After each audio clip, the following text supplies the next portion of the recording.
It's very quiet in here. Well, here she is. Thank you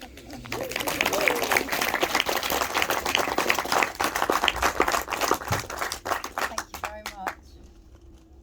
I mean, Guy, you'll have to project. Okay. I have to. I don't know where to start. It's a very emotional feeling. I think it's very.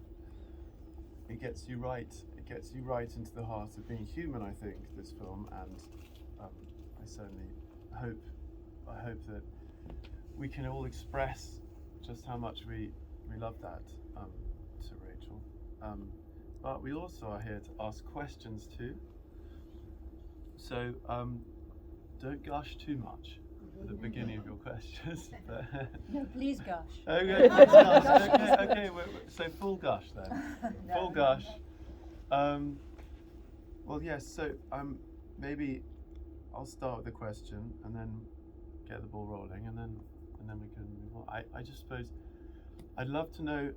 I'd love you to take us back to the beginning, when the idea first came to you. What happened? Where were you? What was going on in your life? Like, just how that origination moment. Well, it's a very long time ago, and it began. I write for radio. That's where my background, and I'm very proud of that. And I was sort of pitching for a new play, and two things happened. One was my dad, who had the cancer that Queenie has, was told that he had not very long to live. He'd been fighting it for about 4 years. And I did the thing I do, which is to go and try and make something kind of beautiful out of the chaos that I was feeling. So I wrote this radio play about a man who walks to save somebody from dying, not really getting that, of course, I was losing my dad, and it completely was the story I wanted to make out of that grief. So that was really where it came from. But the other thing was that my husband, you often just pick up stories from strange places, and he'd just heard about somebody who was making a walk to try and save somebody. And we both thought, that's such a beautiful idea. So that was where it started, really. And it grew from there. The play was a 3-hand radio play, and it just had a little something I could tell that I wanted to go back to. And then I'd always wanted to write a book, always. And finally I decided that actually I could take that radio play and make a book out of it. And did it flow? How did it then go on? It was, nothing's easy for any of us, but as a book it was as if it was really just there. And if I just really listened to it and my ego didn't get in the way, I could catch it. It was remarkably, as I kind of think back, and I knew Harold so well.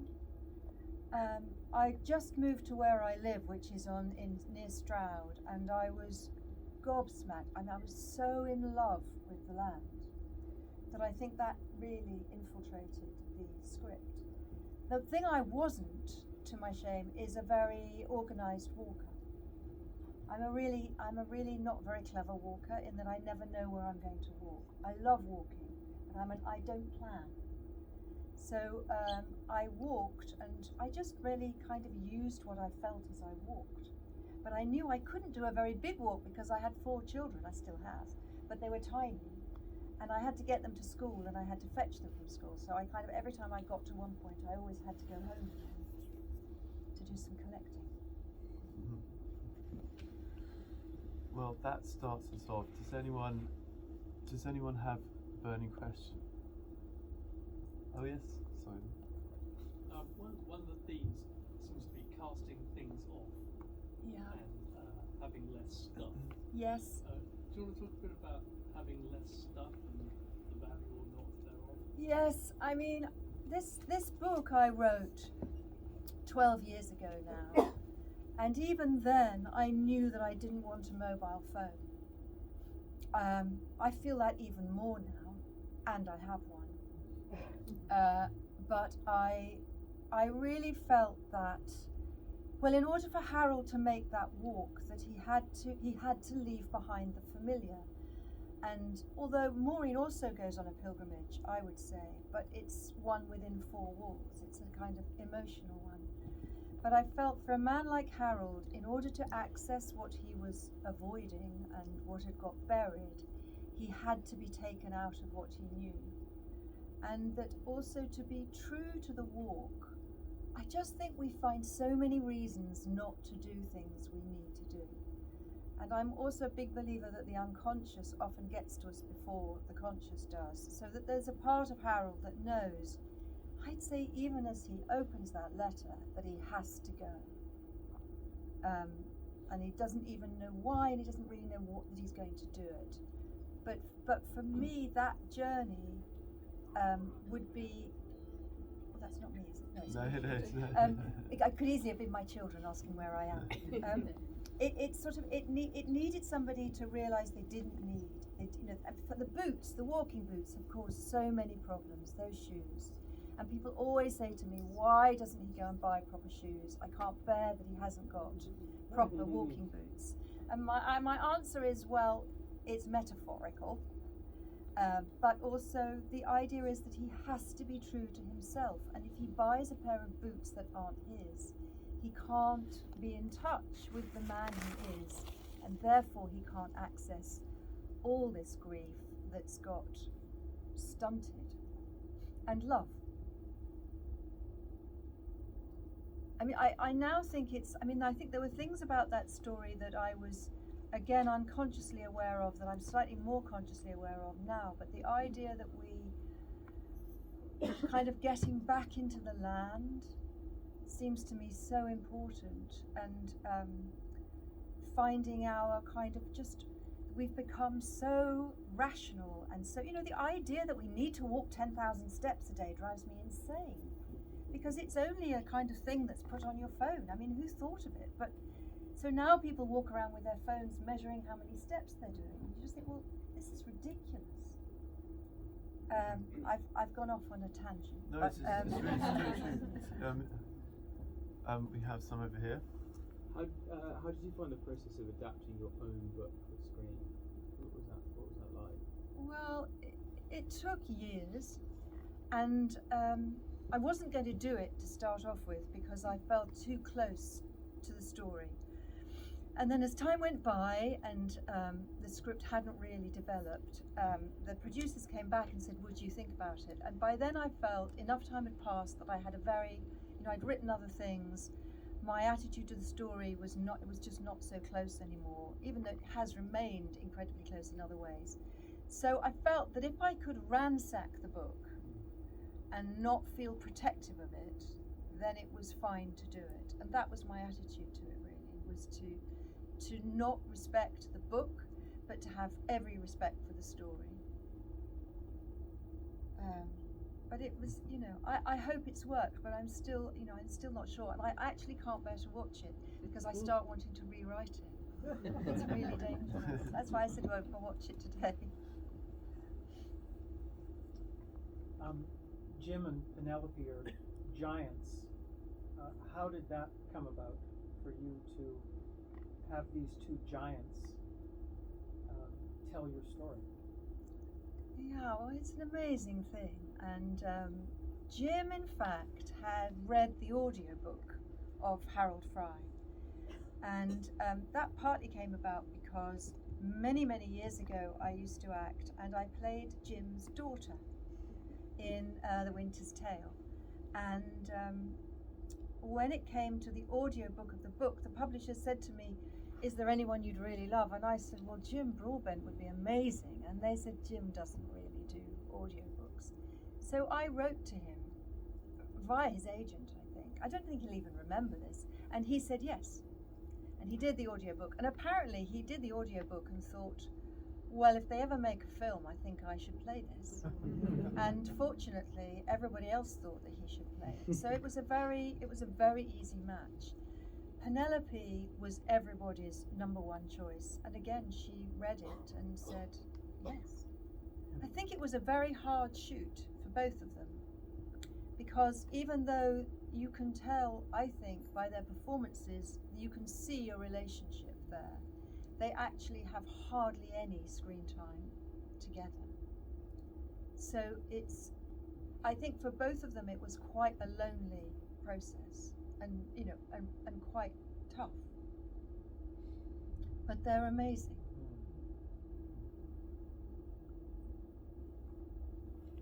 I didn't have a question. Yeah. I do feel embarrassed talking in front of lots of people, but I found it the most beautiful spiritual film. Oh. Really beautiful. And I think life can present us with challenges that we don't take on board and we keep walking. Yeah. And this elderly couple, having lost a son, and not really taking up the challenge, took it up late in life. It's the most beautiful and encouraging film. I mean, really. Oh, loved thank it. you. Thank A you. real clarion call to all of us. Yeah. Well done, wonderful. Thank you. Yes. I'd just like to know why North and why Berwick-upon-Tweed. Oh, well, I'm not really very logical, and really, I knew that I had to use, because I knew it was going to be a big walk, but I didn't want it to be Land's End to John O'Groats. I was very definite. I wanted it to be one man's journey. So I thought I'll start it in Kingsbridge, because that's where my husband was brought up, and I know Kingsbridge really well. And I think as a writer, you do, bearing in mind that this is all made up, you have to create a world that, so long as the reader or the audience believe in, you can do what you want. So I used as much of what I knew as possible. So Kingsbridge, I thought, we'll start there because I really know Kingsbridge. And I'm pretty good in the West Country, and I live in Stroud, so we'll go via Stroud. And in fact, when Harold sleeps in the barn, that's the bottom of my garden. That actually, and when I was writing the book, I practiced sleeping in the barn, not the whole night, I have to say, just to see what it was like. And the producers, again, when they heard that's where the barn was, said, well, we'll film it there then. So there was a day when 100 crew were in our back garden. People kept wandering through going, is there something going on? I thought, we live in the tiniest, sleepiest village. Of course there's something going on, there's 100 people here. And then I chose Berwick simply because when I looked at a map, it looked pretty far away. And also I knew Berwick because as a student, I'd gone to the Edinburgh Fringe, and I loved it when the train arrived in Berwick. And I also, since the book, have spent a lot of time on that coast and have really fallen in love with it. And I think if I didn't live where I live, I would love to live up there. I think there's just something about the way the land opens and the quietness of it that I really, really love. So it really was a question of take what you know and use it, and then fill in the spaces in between. And I did I'm afraid I had to do a lot of imagining, quite a lot of research and a lot of imagining. At what point did you recognize that this was a pilgrimage rather than a journey? It was in the title from the beginning. When I wrote the radio play, I called it To Be a Pilgrim. It was very definitely. I'm old enough that I was taught the Canterbury Tales at school. I knew the John Bunyan. Those were part of how I was just educated. And I'm a student of English literature student, so I have that background and I love it. So I knew it was a pilgrimage. But I thought, I want to know what a pilgrimage is if you don't have a church. I want to know what a pilgrimage is now. Well, in fact, 12 years ago. And when it came to the book, I handed it in, and it was still called To Be a Pilgrim. And the publishers said, no, no, we can't have that word because people will think this is a religious book. So then I had a book with no name, and we were all trying to think of titles. And honestly, the titles, thank God they never happened. It was one was Off to Post a Letter. Imagine. I can't even remember the others because they were so bad. And I said, the one thing I really know I don't want is an incredibly long title with Harold's name in it. And bit by bit, I was persuaded that Harold's name should be there. And then I think my editor said to me, do you know what? I was wrong. Let's put pilgrimage back in. And then I said, why don't we offset it with a word that will kind of tell a story that people don't quite get? So the word came back, and I'm really proud that it came back because it is a pilgrimage. It's about, well, you'll know better than I do what a pilgrimage is, but my sense of it is of a person making a walk that has a purpose, but actually the central purpose is to do the journey and to do the journey internally and to connect with the land and with people. All of which Harold does, and to take off his shoes. There's something beautiful about the word unlikely as well, Yeah. as if it's sort of inevitable. Yes. There's that Yeah. you know, he's just going. It's sort of beyond him, Yep. which just comes out a lot. Yep. Another one. I just want to say thank you for creating this film. I loved the book. I read it when it first came out. I've thought about it many times since. With aging parents and the stories that we have in our families. Yeah. And I think that for me, watching the film filled out some of the emotional place. I mean, you read into it when you read a story. Yeah. And sometimes there's just moments when Maureen is looking, just looking, and so much is conveyed that it's hard to really. You only can imagine it when you read the book, and so it really filled it out even more for me to see that. And the other thing that I really struck me was when he first looks out after this first day of walking, he said, "Who knew?" And that word, those two words kept coming through the whole way through the film. Yeah. Who knew that this was possible, that you could do this? Who knew how beautiful the world is when you look at it from the top of the hill? Just so wonderful. I guess if I'm going to have a question, it would be I'd love to hear the audio. Maybe I should just get that. But how you create a sense of time and distance when you are doing a radio show, for instance.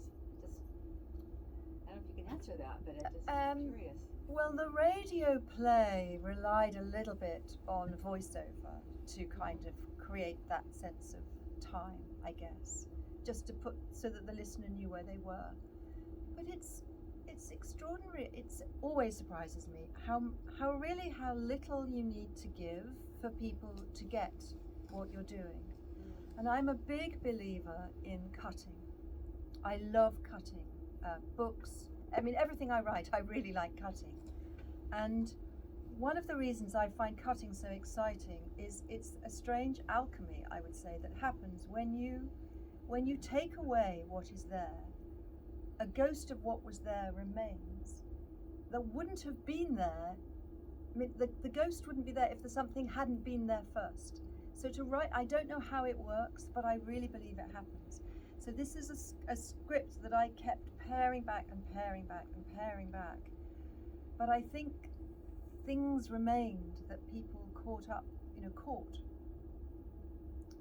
Well, that's what I like to think, anyway. Thank you so much for that beautiful film. I think for me it was both about pilgrimage but also about place. Yeah. And the places where he stopped, and I feel like everybody I was watching and recognising and feeling were as important, it seemed to me, as the journey itself. And I just wondered how you reconcile that sense of both progress and moving, but also that sort of settling in a place, even if fleetingly, Yeah. and the personality of place that sort of was also coming through. I thought those two, one dynamic and one holding, was a very interesting relationship. Well, we were very conscious with the film that we could really honour place and that we could really honour the change in the landscape. So that was very high on everybody's list. And when they were recceing, they spent weeks and weeks trying to find the right places to kind of just chart the change in the land. I mean, that's really the most I can say about it, I think, apart from the fact you're right. The place is so important, but it's also because I think you have a sense that Harold is passing by. And that for me was key to Harold, that actually he is able, as an introvert probably, to kind of take on other people's stories as he travels, and other people are able to open up to him simply because he doesn't belong. And I think that it actually, what happens to Harold is that he at one point becomes overburdened with other people's stories, and also begins to project stories onto other people like Wilf which are not true, that he sort of begins to lose his way around there. But the other really important so the land is a character, I would say, in this film, but light is also a character in the film, and I was very, very conscious of writing light.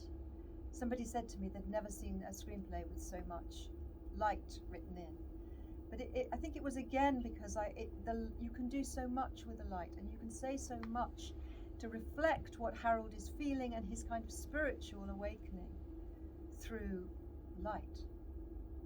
And of course that motif is at the end is completely about light. So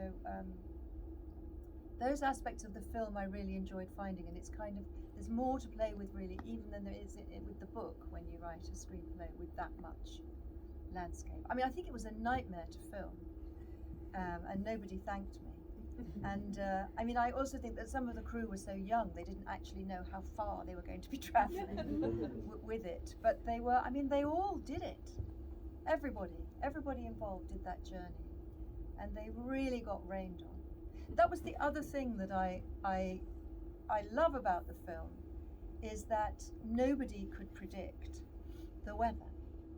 And normally with a film you have a kind of wet weather standby. But there was no standby. If it was pouring with rain, that's what you had to deal with. So the film that I wrote isn't completely the film that you see because the weather took part. Yes. Is there a moral in your tale? Because there are so many big lies in that story. People telling lies for good reasons, for bad reasons, not admitting that they have, and then eventually realising that they must confess it, as it were. Yeah. Was that intentional or just kind of accidental because of Harold? I don't think the lies were intentional. I think if there's a moral, it's probably the one in the book. Well, I begin to think it's really bad taste to quote from your own book, and Oscar Wilde would have definitely had something to say about it. But Maureen says in the book, I couldn't quite get it into the film, if we don't try to understand what we don't know, there really is no chance. Hope, I think she says. And it seems to me that is the moral of the book. I mean, for me especially now, and that we're just putting up so many boundaries and blocks and hiding away and not trusting and so fearful, that that's what frightens me the most. And so I would say if there is any moral, that would be it.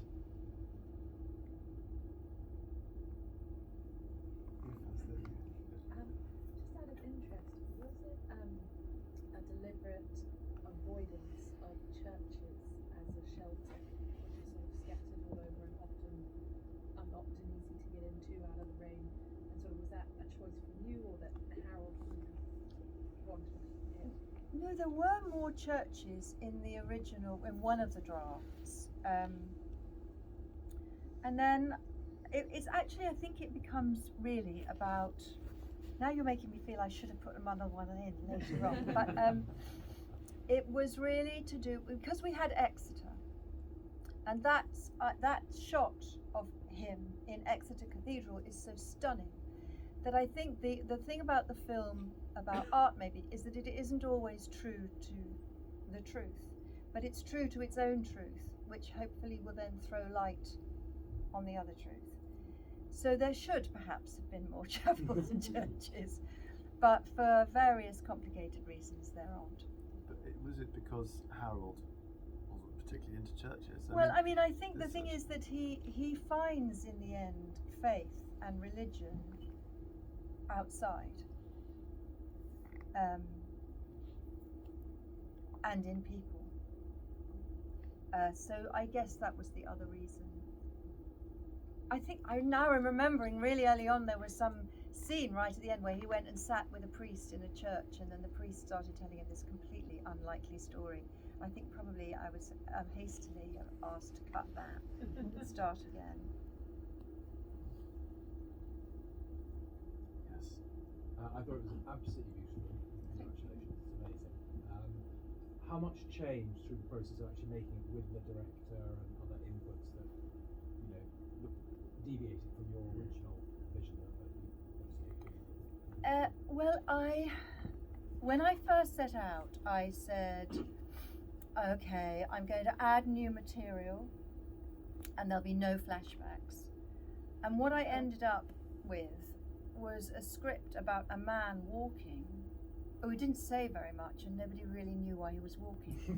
So I realised then that my idea didn't work, and also that my idea about new material was ego. You know, that was just me talking nonsense. So all those scenes went. I've now forgotten your question. This is what happens to me, sorry. How much change? How much change? So in fact, in the end, when I started working with the director, which was just before lockdown, she said to me, the book works.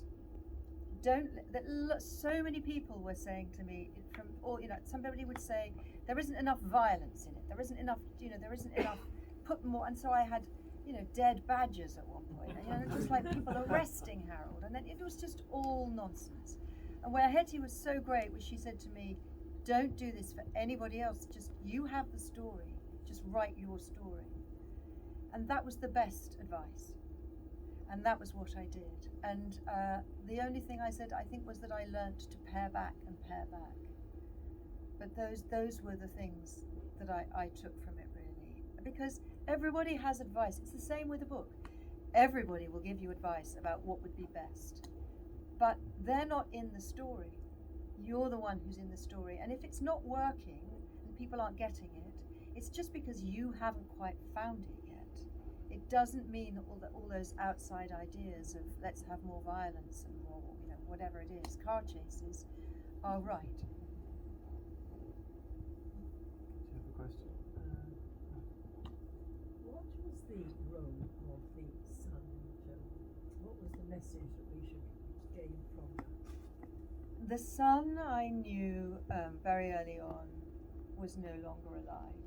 And I also knew that Harold was carrying a guilt. And I often thought when I was writing the book of, you know, that William Blake picture of Pilgrim in Pilgrim's Progress, where he is carrying a burden and it's like a person on his back, the burden. And I realised that was his son. And that Harold's tragedy, and I think it is a tragedy, is that he didn't know how to talk to be with the boy he loved most. It also happened at the time that I was writing it that my daughter, oldest daughter, was 16, and one of her friends killed himself. And I was very close to the parents. I mean, distress is just nowhere near the word. So I think it had a very big effect on me, what I saw. And the more I thought about David, I thought he was one of those bright creatures who are so creative that if they don't find an outlet, that creativity can become so destructive. I also felt I wanted to write about depression because it's something I know. So, for all those reasons, David is their son. I mean, I feel I also have a son, and I think, I mean, I actually can't, even though I have tried very hard to imagine what that must be like, it is the thing I fear most.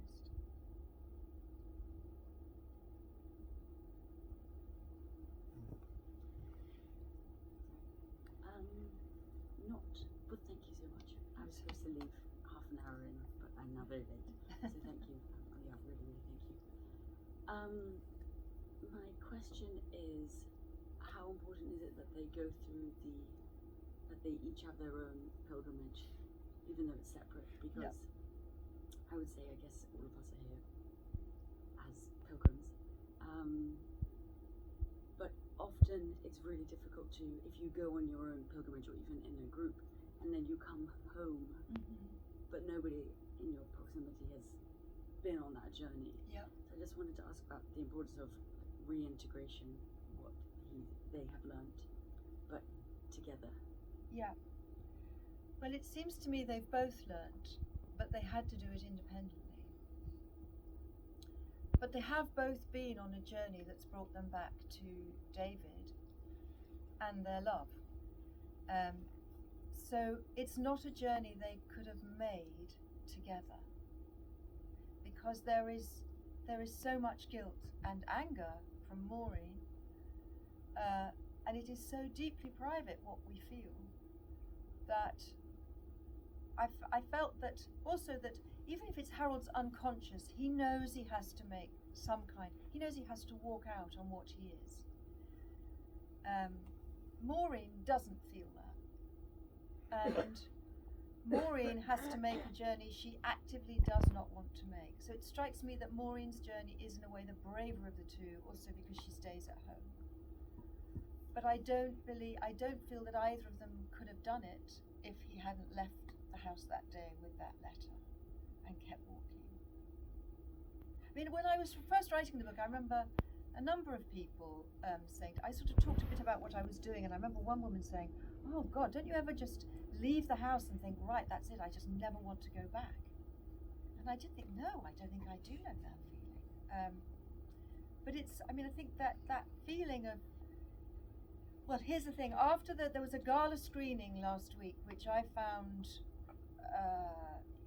beyond bewildering and strange, just to be so public. And the next day, I barely slept. The next day I walked for 5 hours. And I didn't even know where I was walking, true to form. I just walked. I thought I needed to buy a toothbrush, but I couldn't find one in London. And I realised I needed to walk back to myself. But I think that is what Harold is doing, walking out to himself. But could they do it together? No. And how they will reintegrate, I don't know. That's the end of the film, really. They can hold hands.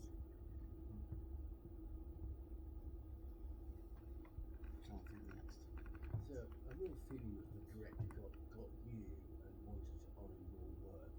Is that how it was? Did he work very closely together? We did.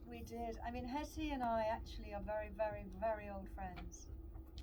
We were together at university and we know one another very, very well. And I have such respect for her. She's a woman of huge integrity.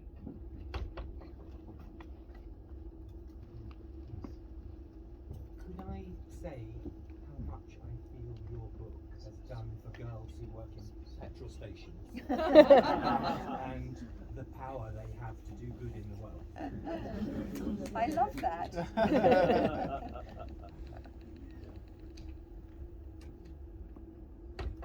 What are you working on now? Well, I'm always working on about 3 things. I'm working on a book that I was working on before I wrote. There's now 3 books around Harold, and I wrote the last one, Maureen, was published last year, which is a little book, and it's actually Maureen's pilgrimage. But being Maureen, she does it in the car. But it's a very important inner journey. So I'm now picked up the book that I was writing, which is very much about siblings, because I'm one of three, and I realise none of my characters in any of the books I've written has a brother or sister. And I don't know why I've chosen that, but I've got to, I really want to look at what happens to family when they lose a parent. I think dynamics of that. So that's where I'm going. And I'm supposed to be adapting another book for a film, but I'm being quite slow. When you wrote the book, did you write it in chronological order, sort of as it happened? Or did you jump about? I jump about. I find it impossible to write in chronological order, not least because it doesn't always just present itself to me in that way. Whereas I sometimes find I can get a scene that's, way later on, so I think, well, okay, I'll write that. And sometimes I think it's just me getting to know the material, and it might be that scene isn't necessary. But I never do. I never write the way you're supposed to write. So I always go over what I've written and edit, and I never write in order.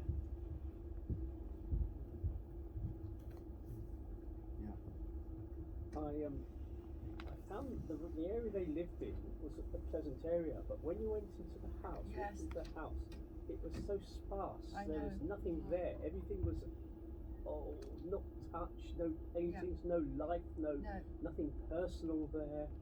And there was obviously the symbolism of her pulling down the net curtains and letting the light in. But was this something that you deliberately, was planned deliberately to make the house that kind of sparse space with the emptiness? Yes, it was. We wanted to create a house where, in effect, the world is asleep. A bit like in in those kingdoms, like in Sleeping Beauty, is it? Yes, where the world, that the whole kingdom is asleep. That was the idea, that everything is died back. I didn't know it was going to be quite that Spartan, I must say. I mean, I think I saw it and thought, oh my, there is really nothing in this house. But I think that was the point, just to create this cold place where they've stayed together, but there's no love around them, and no expressed love, and so much has been put away because they can't look at photographs, they can't go there.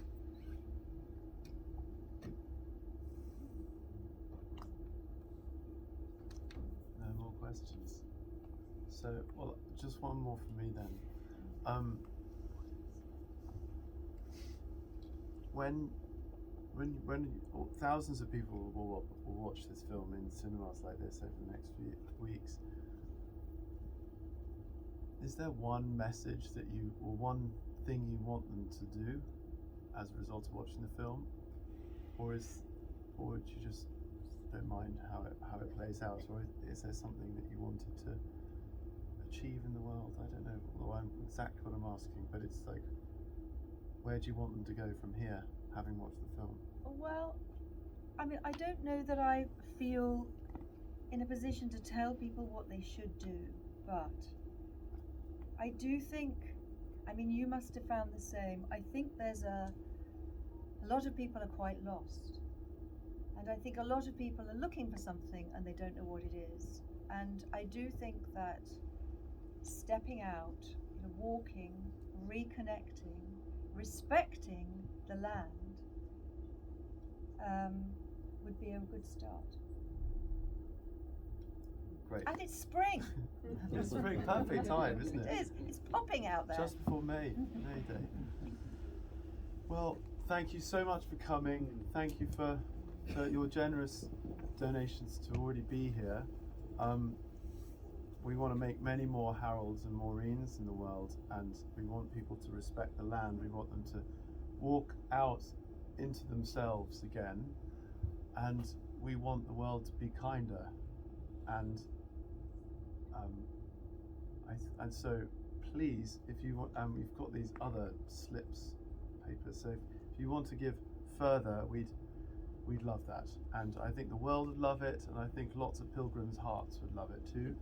And it's Britain, we focus on, but there's a whole world to be explored. There are 9 billion humans, and they can all make a journey like that wherever they are, and we're doing it here, and maybe the rest of the world will take some note of it, but each place has its own way of doing it, and we just want to shine that light into the world. So please give for whatever feels right for you, or not at all, because you've given enough already to be here. But thank you, and I better finish with a song. And in the book, there's a moment where they sing "To Be a Pilgrim." So I think let's all.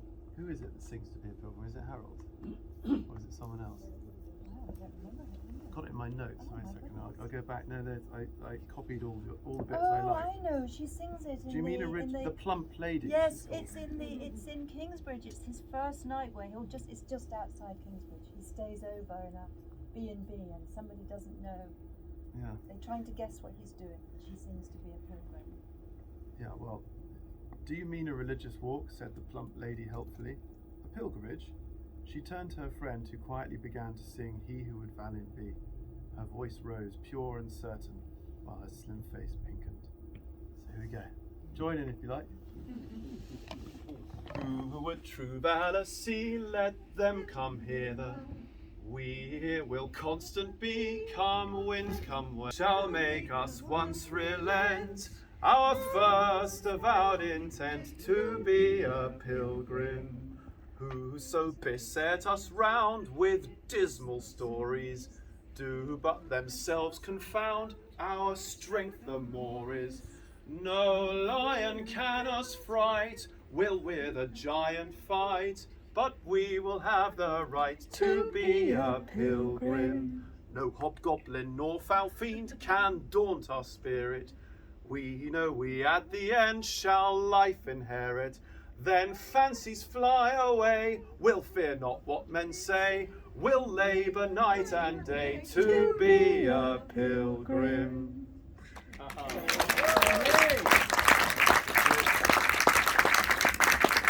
Thank you, Rachel. Stand up.